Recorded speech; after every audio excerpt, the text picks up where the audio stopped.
பூனை குறுக்கால போனால் அந்த வழியா போக மாட்டாங்களாம். அதாவது மாற்று பாதையில் தான் போவாங்களாம்.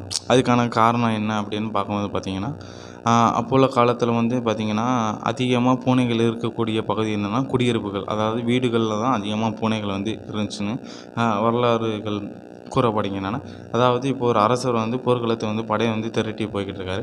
போய்கிட்டு பார்த்திங்கன்னா, பூனைகள் வந்து ஒரு பாதை கொடி குறுக்கால போகுது.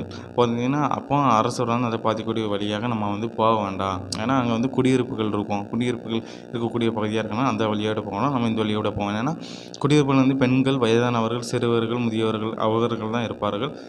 பெண்கள் வந்து இருக்க மாட்டாங்க. நம்ம அந்த வழி கூடி போனோம்னா ஆண்கள் வந்து இருக்க மாட்டாங்க. அவங்க போர்க்களத்துக்கு சென்றிருப்பாங்க. ஏன்னா போர் நடத்த போகிறாங்க. போர்க்களத்துக்கு போகும்போது தான் அந்த வழி கூடி போனால் குடியிருப்புகள் இருக்கனால அவங்க அந்த வழி போடாமல் மறு வழியில் போகிறாங்க. அப்போ அந்த அரசர் சொல்ல அங்கே வந்து நம்ம வந்து இந்த வழியாக போனோம்னா அங்கே இருக்க மக்கள் வந்து நம்ம குதிரை வீரர்களால் போய்